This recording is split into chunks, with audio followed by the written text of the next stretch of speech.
சக்தி பார்வதி கேட்ட பொழுது பார்வதியின் வார்த்தை கேட்டு வார்த்தை ஆண்டவன் தான் சிவபெருமானை அவன் மறுநாள் தினமதியில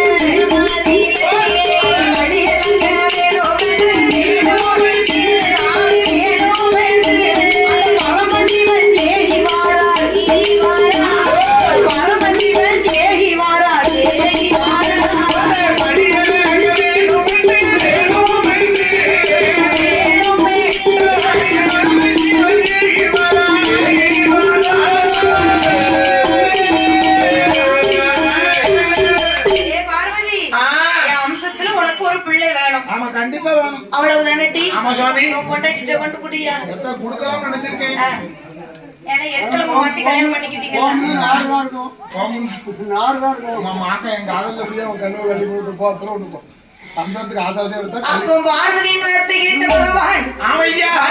தினமதிலே வழி இழக்க வேண்டும் என்று சொல்லி உலக மக்களுக்கு படி இழந்து முடித்து விட்டு திரும்பவும் கைலாசத்துக்கு வரக்கூடிய நேரத்திலே அந்த தெய்வலோகம் தன்னதிலே ஒரு முல்லை அரும்பை பார்த்து ஆண்டவன் சிவபெருமான் அந்த முல்லை அரும்பு பக்கத்திலே வந்து நின்று முல்லை மலர்களே என்ன செய்கிறார் தெரியுமா?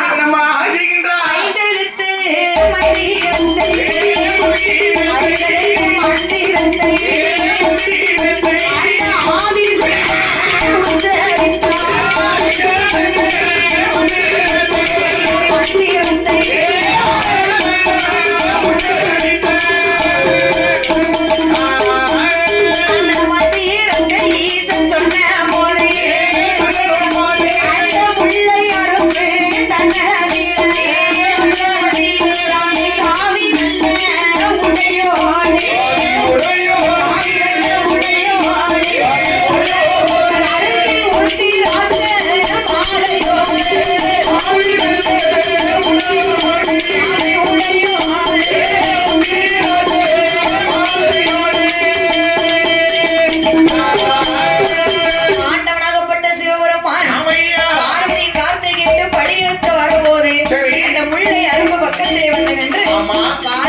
உச்சரித்த